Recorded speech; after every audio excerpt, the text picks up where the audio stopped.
Okay then, onward and upward.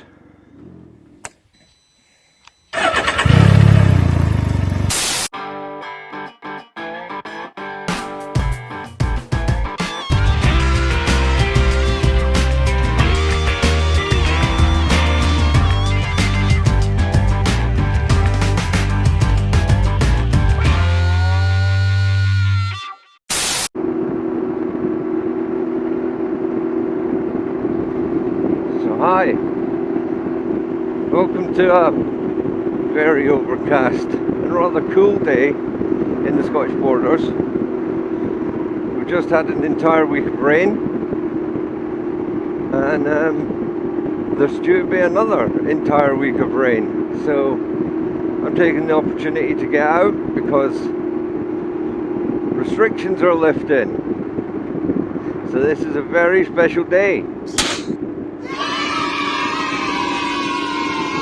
Get to go a lot farther than we have done for the last 4 months.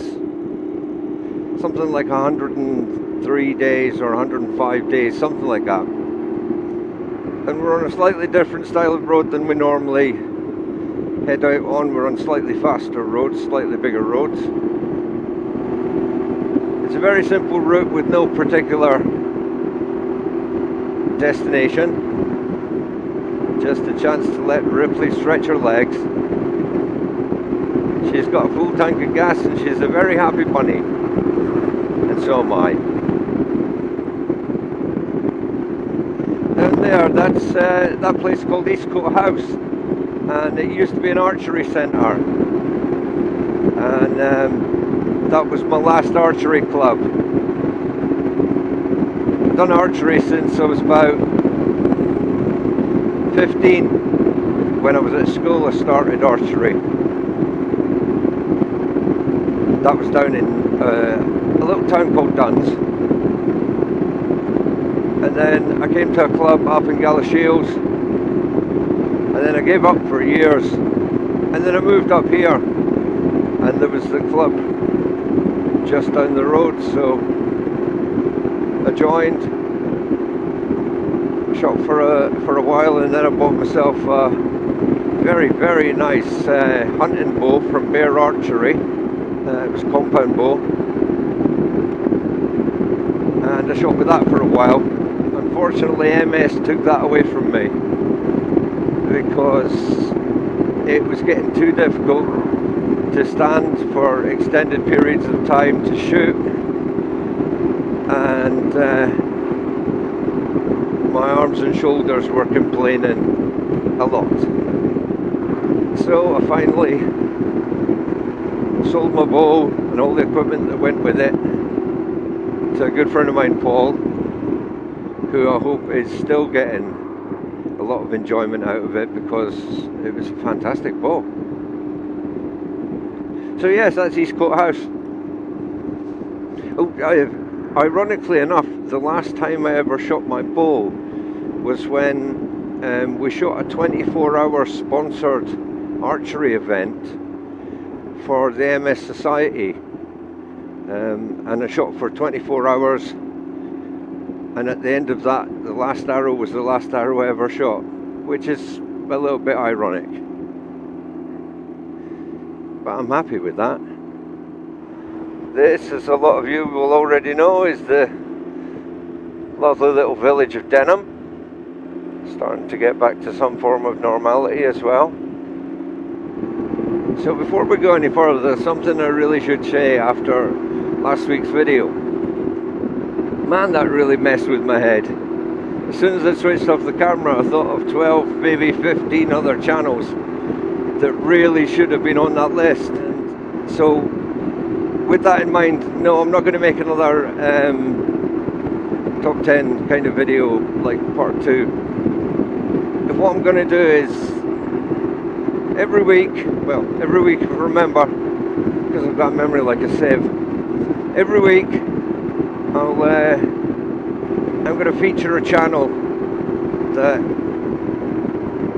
is up there with all of the others, because just like I said for the top 10 video, all of them deserve to be there. So the first one I'm going to mention is a guy called Bill Ramsey. A lot of you will already know him because he's very well known in the Ryker community, and his channel is outstanding. Really, he does installation videos. He did a wrap kit on his Ryker, which I found incredibly interesting. He's done tuning with a performance exhaust and air intake, and he's done engine mapping. There's very little this man hasn't done. And he also produces Radiator Guards. And trust me people, these things are really, really, really important. I made one for my Ryker when I first got it, because I identified this problem. But if I hadn't made one, I would have been buying one of Bill's, because they're really high quality. You can get them in different colours. They're sturdy, very easy to fit. He has on his channel, because he does other stuff on his channel as well. He's got drum, for example, which I'm going to check those videos out. And the detail he goes into with the installation, and for example showing you the results of the exhaust and the air intake install, it's absolutely fantastic.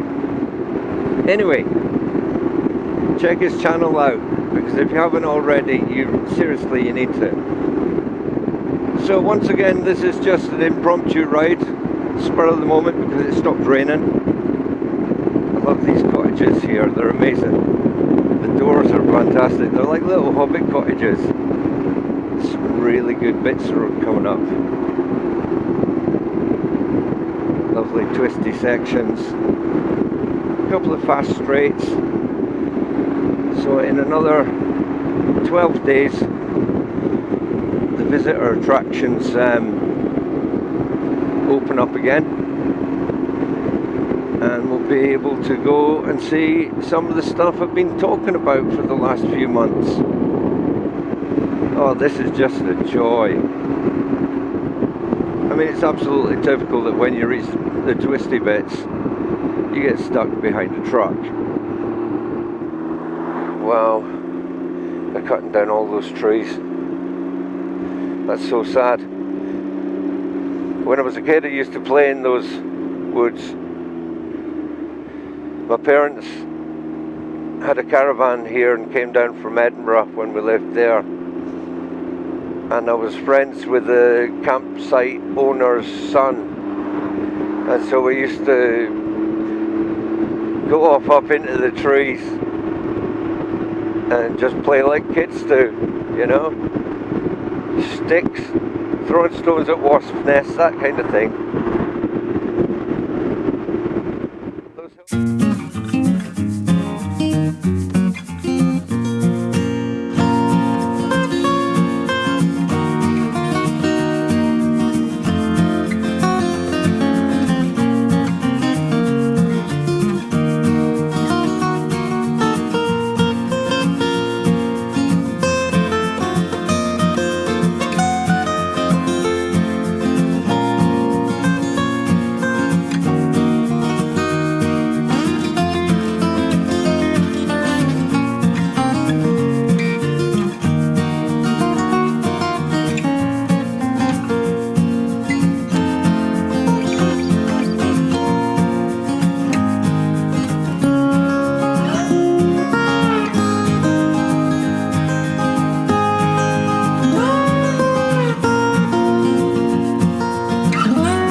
those hills ahead. The Romans used to call them Trimontium, 3 hills. Nowadays they're called the Oakland Hills, and there's a lot of well-known paintings and photographs that feature them, and they're one of the dominant sites of the Scottish borders. The place where I shot my first video, where I just sort of did a walk around and didn't say anything because I was too scared.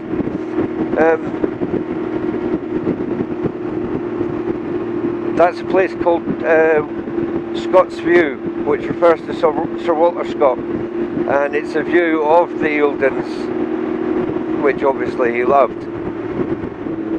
Now we're just coming into the town of St Boswell's. Oh, horses. Nice. Cyclist. Not so nice. This is incredible. It feels so weird to have gone so far away from home. It feels like I'm doing something terribly naughty. I feel like a naughty school kid. Crumbs. I remember when they first planted these trees. That's terrible. I'm so old.